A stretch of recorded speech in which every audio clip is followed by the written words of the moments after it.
that KitchenAids have been a part of homes for over 100 years?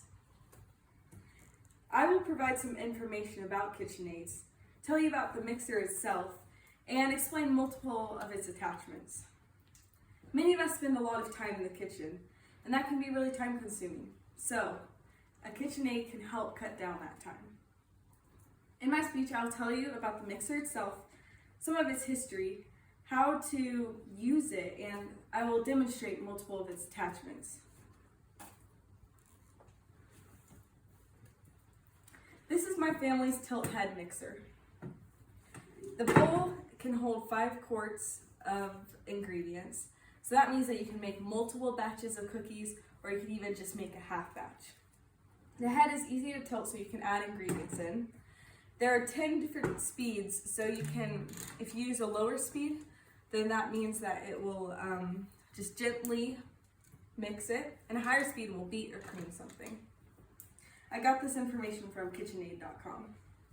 Since the KitchenAid has multiple attachments, it can do anything from grind meat to make ice cream.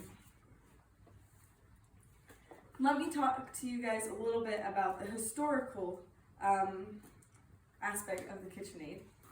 So in 1919, the model H5 was born, and an executive's wife said that it was the best KitchenAid she had ever had, thus the name KitchenAid. This is a picture of the model H5, and it's kind of dystopian looking in my opinion. Definitely different than what we now know as the KitchenAid. In 1937, the first KitchenAid with an interlocking base, like this one right here, was created. In 1969, the K59 model was made, and it is the KitchenAid that is still the most popular. This is still the most popular model. Now, how do you use the mixer? I also got this information from KitchenAid.com. What you want to do is you want to make sure that it's on a flat surface.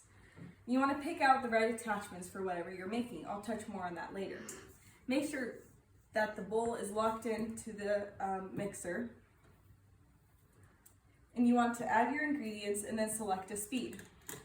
Make sure that you monitor the mixer while it is mixing. I once left it unsupervised for a while, and I actually curdled the buttercream that I was making. And you want to make sure that you store it vertically. There are several attachments that come with the KitchenAid when you first buy it.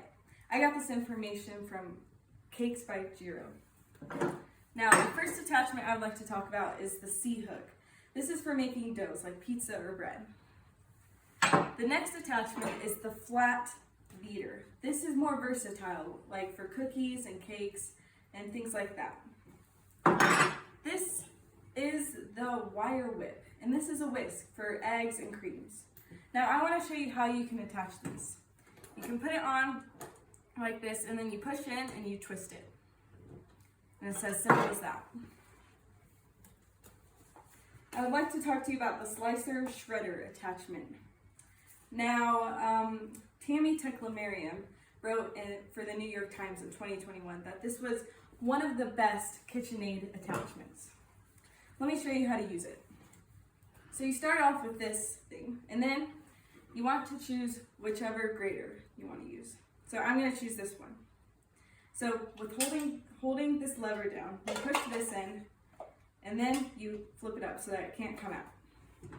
Next, you want to unscrew this screw right here next to the attachment hub.